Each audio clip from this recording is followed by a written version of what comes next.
सर्वसामान्यांच्या हक्काचा आवाज जागर जनस्थान। मूर्तिजापुरात एक विचित्र अपघात घडलाय। मध्यरात्री एक ट्रक 2 घरात घुसल्याचा प्रकार समोर आलाय।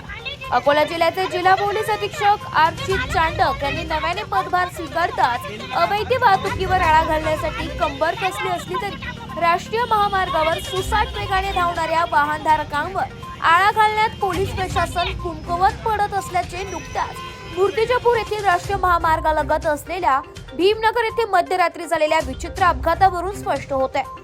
मूर्तिजापूर शहर हे राष्ट्रीय महामार्गालगत असल्याने या ठिकाणी नित्याने अपघाताचे सत्र सुरूच असते।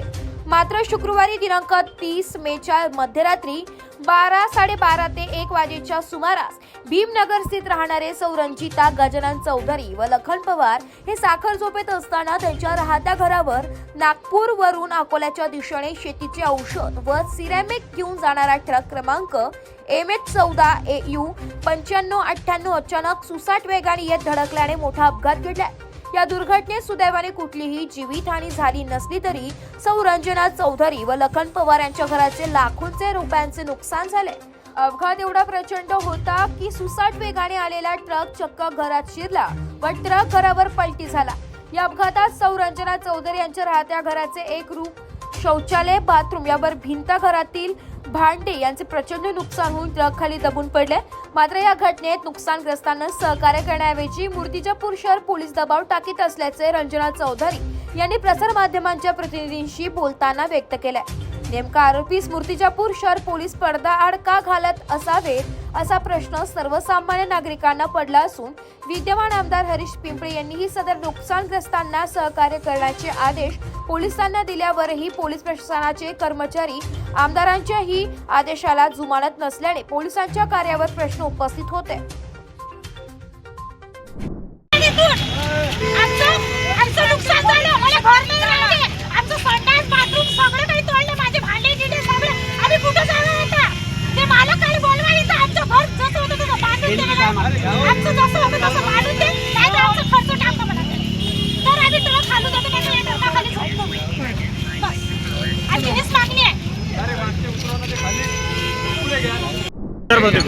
काय सांगाल आजच्या ज्या प्रकारे अपघात घडलेला आहे आणि त्या अपघातामध्ये पोलिसांची भूमिका आहे?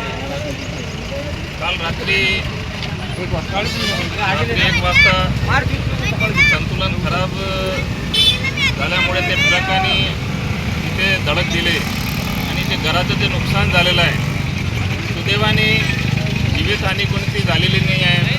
पण आमचं जे घराचं जे नुकसान झालेलं आहे ते नुकसानची भरपाई जिथपर्यंत आम्हाला भेटत नाही तिथपर्यंत आमचे लोक इथून माल घेऊन जाऊ देणार नाही आणि ते नुकसानची भरपाई दिली तर आम्ही कोणाला थांबणारही नाही। आमचा नुकसानची भरपाई दिली तर आम्हाला त्याला माल द्यायला काही हरकत नाही।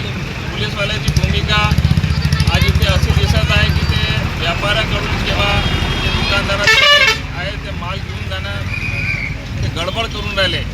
काहून गडबड करून राहिले माहीत नाही, पण आमचे गरिबांचा वाली कोण यांचं जे नुकसान झालेलं आहे त्याचा भरपाई कोण करून देणार? शासन जबाबदारी घेत असेल तर आम्ही माल द्यायला तयार आहोत, पण शासन त्याची जबाबदारी घेऊन नाही राहिले की आम्ही केस दायर करू हे करू। बोलल्या जाते की रीतसर तुम्ही कोर्टाकडून सोडवा। रीतसर कोर्टाकडून 10-20 वर्षे काही नाही। आमचं नुकसान आज झालेलं आहे, आज आम्हाला ती भरपाई पाहिजे। तिथपर्यंत आम्ही माल जाऊ देणार नाही, माल जप्त करून आम्ही ठेवणार, आम्ही इथे विकून टाकणार। जागर जनस्थानकरिता ब्युरो चीफ प्रतीक कुरेकर, मूर्तिजापूर, अकोला। आपल्या भविष्यासाठी आपण जागरूक होऊन पाणी वाचवणं आवश्यक आहे। पिण्यासाठी साठवलेले पाणी न फेकता त्याचाही वापर करावा। पाणी शिळे होत नाही। कपडे धुताना, हात धुताना, दात घासताना आणि दाढी करते वेळी पाणी वाया जाणार नाही याची काळजी घ्या। झाडांना पाणी घालते वेळी झारीचा वापर करा। वाहन धुताना बादली किंवा मगचा वापर करा। पाण्याची बचत करणं ही आपल्या सर्वांची जबाबदारी आहे, कारण पाण्याचा एक एक थेंब अमूल्य आहे। नाशिक महानगरपालिकेच्या वतीनं जनहितार्थ प्रसारित।